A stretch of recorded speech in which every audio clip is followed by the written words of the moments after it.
அனைத்து வகையான மசாலா பொருட்கள் அரைக்கும் இயந்திரங்கள், சுத்தம் செய்யும் இயந்திரங்கள், காஃபி கொட்டை அரைக்கும் இயந்திரங்கள், இட்லி தோசை மாவு அரைக்கும் இயந்திரங்களின் மொத்த விற்பனையாளர் ஸ்ரீ கணேஷ் மில்க் ஸ்டோர்ஸ், கோயம்புத்தூர். எத்தனைதான் ப்ரோபகண்டா மீடியா அது இது எல்லாம், அதாவது என்னெல்லாமோ இது பண்றான். அதாவது கொஞ்சம் திமுகவுக்கு எதிர்த்து இருக்கலாம் சென்டிமெண்ட்ஸ், ஆனால் ஸ்டாலின் ஐயா மேல கிடையாது. ஸ்டாலினுக்கு நல்லா இருக்குது, அண்ட் கொஞ்சம் அமைச்சர்கள் மீது ஒரு அதிருப்தி இருக்குது, சில எம்எல்ஏக்கள் மேல இருக்குது அப்படின்னு சொல்றாங்க. ஆனால் கிரவுண்ட் லெவலில் பார்த்தீங்கன்னா ரொம்ப பெரிய இது இல்லை, உற்சாகம் இல்லை இந்த ஆட்சிக்கு.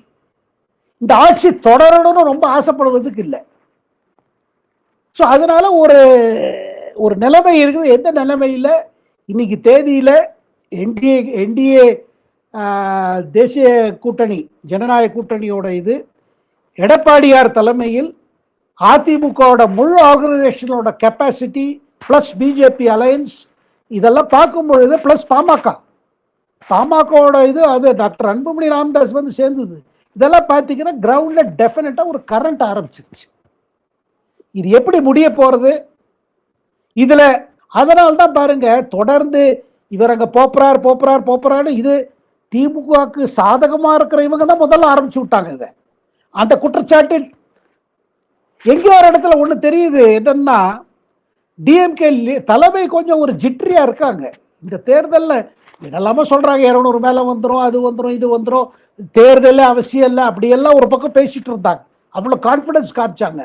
ஆனால் இப்போ பார்க்கும் பொழுது கான்ஃபிடன்ஸ் உள்ள குறைஞ்சிருக்குன்னு தான் இங்கே பாஜக தலைமை நினைக்கிறது டெல்லியில்.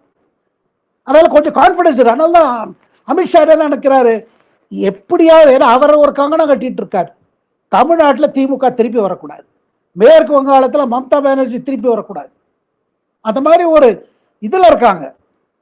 ஏன்னா இது ஒரு ஆப்பர்ச்சுனிட்டி, இதை விட்டு அப்புறம் கஷ்டமாகும். பாஜக கிட்டத்தட்ட 40 தொகுதிகளுக்கு மேல கேட்கறதாகவும் அதிமுக 25 தொகுதிகள் தான் தர முடியும் அப்படின்னு ஒரு செய்தி ஒன்று வெளியாகி இருக்கு. இது எந்த அளவு உண்மையானது? அது ஒன்றும் பெரிய பிரச்சனை இருக்காதுங்க. ஒரு கொள்கை அளவில் லெஃப்ட்ல ஒரு ஃபிகர் அவங்கள பண்ணிட்டாங்க. இப்போ ஸ்பெசிஃபிக் தொகுதியை பொறுத்து இருக்கு. இல்லை அதுதான், வேற ஒன்றும் இல்லைங்க. கூட்டணி இருக்கு, கூட்டணியில் ஒரு ரஃபாக ஒரு தொகுதியை பற்றி பேசியாச்சு. இப்போ அடுத்த கட்டம் என்ன கேட்டிங்கன்னா ஸ்பெசிஃபிக் எந்தெந்த தொகுதிகள். அதில் இப்போ பாஜக போல கட்சிகள் எதிர்பார்ப்பது என்னன்னா, எங்களுக்கு நீங்கள் நம்பர் கொடுக்கறத விட நாங்கள் எங்களுக்கு கிரவுண்ட் ஒர்க் நிறையா இருக்கும், அந்த மாதிரி தொகுதிகள் கொடுங்க. அது எல்லா இதுலேயும் நடக்கும். இப்போ அதே பார்க்க போனால் திமுகலேயும் அதே தானே ஆகிட்டு இருக்கு. ஏன்னா அவங்க விசிகே இடதுசாரி கட்சிகள்லாம் அப்செட்டாக இருக்காங்க, காங்கிரஸுக்கு இவ்வளோ கொடுத்துட்டாங்க, காங்கிரஸ் இவ்வளோ கொடுத்துதான் நீங்கள் குறைச்சலாம் வாங்கிக்கோன்னு சொன்னதுலேயே அவங்களுக்கு அதிருப்தி, திமுக சொன்னதில் அவங்களுக்கு பிடிக்கல. இப்போ பேச்சுவார்த்தை ஆரம்பிச்சிருக்காங்க. இது பாருங்க ஜாஸ்தி டைம் கிடையாது, ஏன்னா 30ஆம் தேதி நாமினேஷன் ஆரம்பிச்சிடும். ஒன்றும் பெரிய பிரச்சனை நான் பார்க்கல.